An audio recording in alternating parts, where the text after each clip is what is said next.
Hi hello friends, welcome back to our channel. നമ്മളിന്ന് നോക്കാനായിട്ട് പോകുന്നത് നിങ്ങൾ സ്നേഹിക്കുന്ന വ്യക്തിയുടെ, അതായത് നിങ്ങൾ ഇഷ്ടപ്പെടുന്ന വ്യക്തിയുടെ ഫീലിങ്സ് എന്താണ് എന്നുള്ളതാണ്. ഇപ്പോൾ അതുപോലെ നിങ്ങളും അവരും കടന്നു പോകുന്ന സിറ്റുവേഷൻസ് ഏതൊക്കെയാണെന്നുള്ളതാണ് നമ്മളിന്ന് നോക്കാനായിട്ട് പോകുന്നത്. അപ്പോൾ ഇതൊരു ജനറൽ റീഡിംഗ് ആണ്, അതുപോലെ ടൈംലെസ് ആണ്, ജെൻഡർലെസ് ആണ്. നിങ്ങളെപ്പോഴാണോ ഈ വീഡിയോ കാണുന്നത് അപ്പോൾ മുതൽ ഇത് നിങ്ങൾക്ക് റെസനേറ്റ് ചെയ്യുന്നതാണ്. നിങ്ങളുടെ സിറ്റുവേഷനോ ക്ലൂസ്, ഇതിനകത്ത് വരുന്ന ക്ലൂസ് സിറ്റുവേഷൻസ് എല്ലാം നിങ്ങളുമായിട്ട് റെസനേറ്റ് ചെയ്യുന്നുണ്ടെങ്കിൽ അതൊരു ഗൈഡൻസ് മെസ്സേജ് മാത്രമായിട്ട് എടുക്കുക. ഇത് നിങ്ങളുമായി റെസനേറ്റ് ചെയ്യുന്നില്ല എങ്കിൽ വിട്ടേക്കുക, ഫോഴ്സ്ഫുള്ളി റെസനേറ്റ് ചെയ്യാതിരിക്കുക. അപ്പോൾ റീഡിംഗ് എടുക്കുന്ന സമയത്ത് നിങ്ങളുടെ വ്യക്തിയെ മനസ്സിലോർത്ത് നിങ്ങൾ പോസിറ്റീവായിട്ട് തിങ്ക് ചെയ്ത് റീഡിങ്ങുമായിട്ട് കണക്റ്റ് ആകാനായിട്ട് ശ്രമിക്കുക. അപ്പോൾ നമ്മൾ കാർഡ് ഷഫിൾ ചെയ്യുന്ന ടൈമിൽ നിങ്ങളുടെ വ്യക്തിയെ മനസ്സിലോർത്തിട്ട് നന്നായിട്ട് നിങ്ങളുടെ വ്യക്തിയുമായിട്ട് കണക്റ്റ് ആകാനായിട്ട് ശ്രമിക്കുക. അപ്പോൾ നിങ്ങളുടെ വ്യക്തിയുടെ ഇപ്പോഴത്തെ ഫീലിങ്സ്, നിങ്ങളുമായിട്ടുള്ള റിലേഷൻഷിപ്പിൽ നിങ്ങൾക്ക് വന്നുകൊണ്ടിരിക്കുന്ന കാര്യങ്ങൾ, ഇതെല്ലാമാണ് നമ്മൾ ഇന്ന് ഈ വീഡിയോയിലൂടെ നോക്കാനായിട്ട് പോകുന്നത്. അപ്പോൾ നമ്മൾ നിങ്ങളുടെ പേഴ്സൻ്റെ ഫീലിംഗാണ് നോക്കാൻ പോകുന്നത്. ഫസ്റ്റ് വന്നിരിക്കുന്നത് നൈറ്റ് ഓഫ് വൺസ് ആണ്. Nine of Pentacles, the World, Eight of Swords, Judgment. ഇത് ജഡ്ജ്മെൻ്റ് ആണ് നമുക്കിവിടെ കിട്ടിയിരിക്കുന്ന കാർഡ്. Queen of Swords,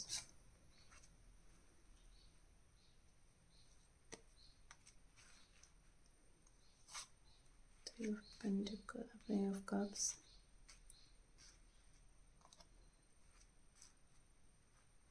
ഇതൊക്കെയാണ് നമുക്കിവിടെ സെവൻ ഓഫ് കപ്സ്. ഇതൊക്കെയാണ് നമുക്കിവിടെ കിട്ടിയിരിക്കുന്ന റീഡിങ്സ്. അപ്പോൾ നമ്മളിന്ന് നോക്കാനായിട്ട് പോകുന്നത്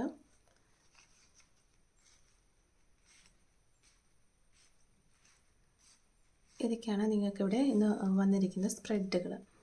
അപ്പോൾ ഫസ്റ്റായിട്ട് നമ്മൾ നോക്കുമ്പോൾ, ഇപ്പോൾ ആദ്യമായിട്ട് നിങ്ങളുടെ സിറ്റുവേഷനാണ് നമ്മളിവിടെ നോക്കാനായിട്ട് പോകുന്നത്.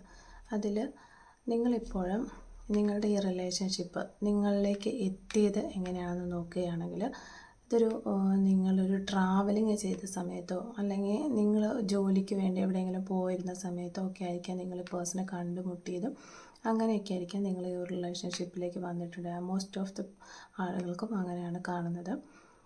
ആ ഒരു സമയത്ത് നിങ്ങൾ കണ്ടുമുട്ടുകയും നിങ്ങൾ ഒരേ വൈബാണെന്ന് നിങ്ങൾക്ക് മനസ്സിലാകുകയും, അങ്ങനെ നിങ്ങൾ അതുപോലെ തന്നെ നിങ്ങളുടെ ലൈഫിൽ നിങ്ങൾ മുന്നോട്ട് പോകുമ്പോൾ ഓരോരുത്തർക്കും ഓരോ ലക്ഷ്യങ്ങൾ അല്ലെങ്കിൽ ഓരോ ചിന്തകൾ, ഒരു വിചാരങ്ങളൊക്കെ മനസ്സിലുണ്ടാകും. ആ ഒരു എയിം നമ്മുടെ മനസ്സിലെ ആ ഒരു ഗോള്, അത് നിങ്ങളുടെ രണ്ടുപേരുടെയും സെയിം ആയിരിക്കാം, അല്ലെങ്കിൽ ചിന്താഗതികൾ തമ്മിൽ സെയിം ആയിരിക്കാം. അങ്ങനെയൊക്കെ ആയിരിക്കാം നിങ്ങൾ ഈ റിലേഷൻഷിപ്പിലേക്ക് വന്നിട്ടുണ്ടാകുക എന്നാണ് ഇവിടെ കാണാനായിട്ട് പറ്റുന്നത്. പിന്നെ നമുക്കിവിടെ കിട്ടുന്നത് നയൻ ഓഫ് പെൻറ്റിക്കിൾസ് ആണ്. നയൻ ഓഫ് പെൻറ്റിക്കിൾസ് എന്ന് പറയുന്നത് നിങ്ങളെ നന്നായി സപ്പോർട്ട് ചെയ്യുന്ന ഒരു വ്യക്തിയാണ് നിങ്ങളുടെ പേഴ്സൺ. അതുപോലെ തന്നെ നിങ്ങൾക്കൊരു പ്രൊട്ടക്ഷനൊക്കെ തരാൻ, നിങ്ങൾക്ക് കരുതലൊക്കെ തന്ന് നിങ്ങളുടെ റിലേഷൻഷിപ്പിൽ അങ്ങനെ കരുതലുകളും ആ വ്യക്തിയുടെ കരുതലുകളും മറ്റും ഒക്കെ കണ്ടിട്ടായിരിക്കാം നിങ്ങൾ ആ വ്യക്തിയുമായിട്ട് കൂടുതൽ അടുത്ത് ഒരു റിലേഷൻഷിപ്പിലേക്ക് വന്നതും. ആ സമയത്തൊക്കെ നിങ്ങളുടെ റിലേഷൻഷിപ്പുകൾ, നിങ്ങളുടെ ബന്ധം വളരെ സമാധാനപരമായി നല്ല സന്തോഷത്തിലും മുന്നോട്ട് പോയിക്കൊണ്ടിരിക്കുകയായിരുന്നു. അതുപോലെ തന്നെ നിങ്ങളുടെ ലക്ഷ്യങ്ങൾ ഒന്നായിരുന്നു ആ ടൈമിൽ. അപ്പോൾ നിങ്ങൾ ആ ഒരു ലക്ഷ്യത്തിലേക്ക് രണ്ടുപേരും കൂടെ ഒരേപോലെ മുന്നോട്ട് പോയിക്കൊണ്ടിരിക്കുന്ന ഒരു സിറ്റുവേഷനാണ് നമുക്കിവിടെ കാണാനായിട്ട് പറ്റുന്നത്. പിന്നെ നിങ്ങൾക്ക് നെക്സ്റ്റ് വന്നിരിക്കുന്ന കാർഡ് എന്ന് പറഞ്ഞാൽ ദ വേൾഡ്.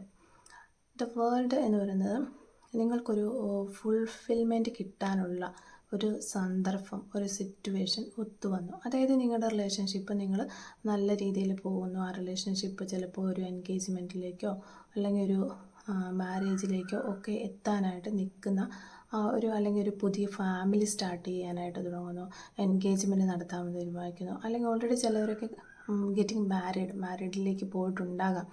അങ്ങനെയൊക്കെ ചിലവർ എൻഗേജ്മെൻറ്റ് നടത്തി നിൽക്കുന്നു. അങ്ങനെയൊക്കെ ഒരു സിറ്റുവേഷനിലേക്ക് വന്ന ടൈമിൽ, അങ്ങനെ നിൽക്കുന്ന ഒരു സമയത്ത് എയ്റ്റ് ഓഫ് സ്വാർഡ്സ് ആണ് ഇവിടെ വന്നിരിക്കുന്നത്. പല വിധത്തിലുള്ള തടസ്സങ്ങളുണ്ടായി. അതായത് ഇപ്പോൾ നിങ്ങൾ മാരേജിലേക്ക് പോയിട്ടില്ലെങ്കിൽ അവിടെ ബ്രേക്കപ്പോ നോ കോണ്ടാക്റ്റ് തുടങ്ങിയ കാര്യങ്ങൾ സംഭവിച്ചു. ഇനി മാരേജിലേക്ക് പോയവരാണെങ്കിൽ നിങ്ങൾ തമ്മിൽ വഴക്കുകളുണ്ടാകുകയും തർക്കങ്ങളുണ്ടാകുകയും അങ്ങനെ ഒരു തടസ്സങ്ങളുണ്ടായി, തേർഡ് പാർട്ടിക്ക് കടന്നു വന്നു. ഇതൊക്കെയാണ് നമുക്കിവിടെ കാണാനായിട്ട് സാധിക്കുന്നത്. അതുപോലെ തന്നെ ആ ഒരു ടൈമിൽ ലോങ് ഡിസ്റ്റൻസിലേക്ക് പോയി എന്നുള്ളതാണ്. ലോങ് ഡിസ്റ്റൻസ് അത് ജോബ് സംബന്ധമായിട്ട് ചിലപ്പോൾ നിങ്ങൾ പോയിട്ടുണ്ടാകാം, അല്ലെങ്കിൽ അങ്ങനെ ലോങ് ഡിസ്റ്റൻസിലേക്ക് പോയതായിട്ടാണ് കാണുന്നത്. മാറിപ്പോയി, അത് മനസ്സുകൊണ്ടായിരിക്കാം ചിലപ്പോൾ നിങ്ങൾ മാറിയിട്ടുണ്ടാകാം. അങ്ങനെ പല രീതിയിൽ നമുക്ക് ചിന്തിക്കാവുന്നതാണ്. പിന്നെ ഇവിടെ വന്നിട്ടുള്ളതെന്ന് പറഞ്ഞാൽ ജഡ്ജ്മെൻറ്റ്. ഇത് നിങ്ങൾ തമ്മിൽ അങ്ങനെ തേർഡ് പാർട്ടി സിറ്റുവേഷൻ ഉണ്ടായി അല്ലെങ്കിൽ എന്തെങ്കിലും ഒരു കാരണങ്ങളുണ്ടായി, നിങ്ങൾക്കറിയാവുന്ന ആ കാരണം കൊണ്ട് നിങ്ങൾ മാറിപ്പോയിട്ടുണ്ടാകാം. അങ്ങനെ പോയതിന് ശേഷം യൂണിവേഴ്സായിട്ട് നിങ്ങൾക്കൊരു ജഡ്ജ്മെൻറ്റ് അഥവാ ഒരു ബാലൻസ് തരാനായിട്ട് തയ്യാറാവുകയാണ്. അങ്ങനെ യൂണിവേഴ്സ് നിങ്ങൾക്ക് ഒരു ജഡ്ജ്മെൻറ്റ് തരാനായിട്ട് തീരുമാനിച്ചിട്ടുണ്ട്. ആ ഒരു തീരുമാനം യൂണിവേഴ്സിൻ്റെ ഭാഗത്തു നിന്നുള്ളതാണ്. അപ്പം അതിന് വേണ്ടിയിട്ട് നിങ്ങൾ എന്ത് ചെയ്യണം എന്ന് യൂണിവേഴ്സ് നിങ്ങളടുത്ത് പറയുന്നത്, നിങ്ങൾ നിങ്ങളുടേതായ ഒരു ബൗണ്ടറീസൊക്കെ സെറ്റ് ചെയ്യുക, അല്ലെങ്കിൽ ഒരു കമ്മ്യൂണിക്കേഷൻ ഒക്കെ കുറച്ചിട്ട് നിങ്ങളൊന്ന് സെറ്റായി ഒരു സെൽഫ് ലവ് ഒക്കെ ചെയ്തിട്ട് നിങ്ങളുടേതായ കാര്യങ്ങൾ ചെയ്ത് മുന്നോട്ട് പോവുക. അങ്ങനെ മുന്നോട്ട് പോയാൽ മാത്രമേ യൂണിവേഴ്സിൻ്റെ ഭാഗത്തു നിന്ന് ഒരു തീരുമാനം, ഒരു ബാലൻസ് അല്ലെങ്കിൽ ഒരു ജഡ്ജ്മെൻറ്റ് നിങ്ങൾക്ക് ലഭിക്കുകയുള്ളൂ എന്നാണ് ഇവിടെ കാണുന്നത്. പിന്നെ വരുന്നത് ക്വീൻ ഓഫ് സോർഡ്സ് ആണ്. ക്വീൻ ഓഫ് സോർഡ്സ് എന്ന് പറഞ്ഞു കഴിഞ്ഞാൽ ഒരു സ്ട്രോങ് റിലേഷൻഷിപ്പിലേക്ക് ഇനി നിങ്ങൾ പോകും എന്നുള്ളതാണ്. അത് ചിലപ്പോൾ ഈ വ്യക്തിയുമായിട്ടായിരിക്കാം, അല്ലെങ്കിൽ വേറെ ഏതെങ്കിലും ഒരു വ്യക്തിയുമായിരിക്കും. കാരണം ഇവിടെ ഒരു ടു മാൻ രണ്ടാളുകളെ കാണുന്നുണ്ട്. രണ്ട് ആളുകളെയാണ് കാണുന്നത്. അപ്പം ചിലപ്പോൾ നിങ്ങളുടെ ആദ്യത്തെ റിലേഷൻഷിപ്പിലുള്ള ആളും പുതിയതായിട്ട് വരുന്ന ഒരാളും, അങ്ങനെ രണ്ട് പേരെയാണ് ഇവിടെ കാണാനായിട്ട് നമുക്ക് പറ്റുന്നത്. അപ്പോൾ നിങ്ങൾ എന്താണെങ്കിലും, ഇപ്പോൾ ആദ്യമുള്ള വ്യക്തിയുമായിട്ടാണെങ്കിലും ഇനി വരാനിരിക്കുന്ന വ്യക്തിയുമായിട്ടാണെങ്കിലും ഒരു സ്ട്രോങ് റിലേഷൻഷിപ്പിലേക്ക് പോകും. പക്ഷേ ഒന്നിൽ കൂടുതൽ ആളുകളെ നമുക്കിവിടെ കാണാനായിട്ട് സാധിക്കുന്നുണ്ട്. ഇതിപ്പോൾ മാരീഡ് കഴിഞ്ഞവരാണെങ്കിൽ ചിലപ്പോൾ അത് നിങ്ങൾക്ക് മാരേജിന് പുറത്തുള്ള ആളുകളുമായിട്ടുള്ള റിലേഷൻഷിപ്പോ അങ്ങനെ എന്താണ്, അത് നിങ്ങളുടെ സിറ്റുവേഷൻ അനുസരിച്ചാണ് നിങ്ങൾക്ക് മനസ്സിലാകുകയുള്ളൂ. കാരണം ഇതൊരു ജനറൽ റീഡിംഗ് ആണ്. അതുപോലെ തന്നെ നമ്മൾക്ക് ഈ ഒരു കാർഡ് വെച്ച് നോക്കുകയാണെങ്കിൽ ക്വീൻ ഓഫ് സോർഡ്സ് അല്ലെങ്കിൽ ഈ ഒരു കാർഡ് വെച്ച് നോക്കുമ്പോൾ നമുക്ക് പറയാനായിട്ട് പറ്റുന്നത് ഒരു സ്ട്രോങ് റിലേഷൻഷിപ്പിലേക്ക് നിങ്ങൾ പോകും. ഒരു എസ് ഓർ നോ ചോദിക്കുകയാണെങ്കിൽ എസ് എന്നാണ്. അതായത് ഇപ്പോൾ നിങ്ങളുടെ മനസ്സിലുള്ള വ്യക്തി ആദ്യത്തെ റിലേഷൻഷിപ്പിലുള്ള ആളാണെങ്കിൽ അതും എസ് ആണ്. ഇനി വരാനിരിക്കുന്ന ആളുമായിട്ടാണ് പോകുന്നത്, അതും എസ് ആണ്. അപ്പോൾ നിങ്ങൾ എന്താണോ യൂണിവേഴ്സിനോട് ചോദിക്കുന്നത് അത് എസ് കാർഡാണ് നമുക്കിവിടെ കിട്ടിയിരിക്കുന്നത്. അതുപോലെ തന്നെ ഇവിടെ വന്നിരിക്കുന്ന 3 ഓഫ് കപ്സ്. 3 ഓഫ് കപ്സ് പറയുന്നതെന്ന് വെച്ച് കഴിഞ്ഞാൽ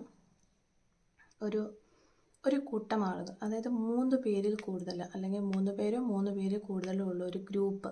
അത് ചിലപ്പോൾ നിങ്ങളുടെ ഫ്രണ്ട്ഷിപ്പ്, അതായത് നിങ്ങളുടെ വ്യക്തിക്കും നിങ്ങളുടെ ഇടയിലുള്ള കോമൺ ഫ്രണ്ട്സ് ആയിരിക്കാം.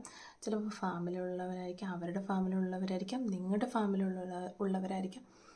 ആര് തന്നെ ആയിരുന്നാലും 3 കൂടുതലോ ഉള്ള ഗ്രൂപ്പ്സ് നിങ്ങളെ ഹെൽപ്പ് ചെയ്യാനായിട്ട് എത്തുന്നു എന്നാണ്. അതൊരു കോമൺ ഗോൾ. അതായത് കോമൺ ഗോൾ എന്ന് പറയുന്നത് നിങ്ങളുടെ മാരേജ് അല്ലെങ്കിൽ നിങ്ങളുടെ റിലേഷൻഷിപ്പ് സക്സസ് ആകുക, ഈ ഒരു കാര്യത്തിന് വേണ്ടി പ്രവർത്തിക്കാനായിട്ട് ഒരു ഗ്രൂപ്പ് നിങ്ങളെ സഹായിക്കാൻ വരുന്നു എന്നുള്ളതാണ് നമുക്കിവിടെ കാണാൻ വരുന്നത്.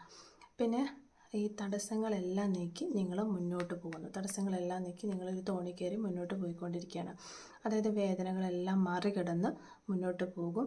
നിങ്ങളുടെ ജീവിതത്തിൽ ഇപ്പോൾ വന്നിട്ടുള്ള, അതായത് ബ്രേക്കപ്പ് ആയിരിക്കാം, എന്തൊക്കെ ബുദ്ധിമുട്ടുകളാണോ നിങ്ങൾ നേരിട്ടുകൊണ്ടിരിക്കുന്നത് അതെല്ലാം തടസ്സങ്ങളെല്ലാം മാറ്റി നിങ്ങളത് മറികടന്ന് മുന്നോട്ട് പോകുന്നു. പിന്നെ ഇനിയിപ്പോൾ 7 ഓഫ് കപ്സ് വഴി യൂണിവേഴ്സ് നിങ്ങളോട് പറയുന്നത് നിങ്ങളുടെ ചുറ്റുപാടുമുള്ള കൃത്യമായി വിലയിരുത്തുക. നിങ്ങളുടെ ചുറ്റുപാടുമുള്ള കാര്യങ്ങളെല്ലാം കൃത്യമായി വിലയിരുത്തുക. നമ്മുടെ ഇതൊരു ജനറൽ റീഡിംഗ് ആയതുകൊണ്ട് തന്നെ നമുക്ക് കറക്റ്റായിട്ടുള്ള കാര്യങ്ങൾ പറഞ്ഞു തരാനായിട്ട് പറ്റില്ല. നിങ്ങളിപ്പോൾ ഇട്ടിട്ട് പോയൊരു വ്യക്തിയാണെന്നിരിക്കെ ആ വ്യക്തി ചിലപ്പോൾ തിരിച്ച് വന്നിട്ടുണ്ടാകാം. അപ്പോൾ ഇത് സാമ്പത്തികത്തിന് വേണ്ടി വന്നതാണോ അല്ലെങ്കിൽ നിങ്ങളുടെ ബ്യൂട്ടി കണ്ടിട്ട് വന്നതാണോ, ഇതൊക്കെ നിങ്ങൾക്ക് മാത്രമേ ഇതറിയാൻ പറ്റത്തുള്ളൂ എന്താണെന്നുള്ള. അപ്പോൾ അങ്ങനെ വന്നിട്ടുള്ള വ്യക്തി, അപ്പോൾ അവരെ നിങ്ങൾക്ക് ഓൾറെഡി മനസ്സിലായി.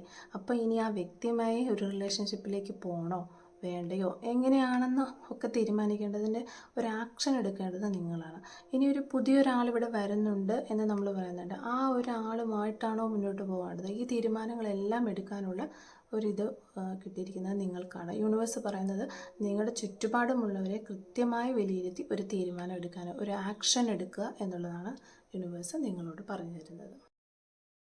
അപ്പോൾ ഓവറോൾ ഈ റീഡിങ് നോക്കുവാണെങ്കിൽ നമുക്ക് മനസ്സിലാകുന്നത്, നിങ്ങൾ ഓൾറെഡി നല്ല രീതിയിൽ ഒരു റിലേഷൻഷിപ്പിൽ വന്നു, അതിനുശേഷം പല പ്രശ്നങ്ങളുണ്ടായി, നിങ്ങൾ അവിടെ നിന്ന് ബ്രേക്കപ്പിൽ നോ കോണ്ടാക്റ്റിലൊക്കെ പോയി.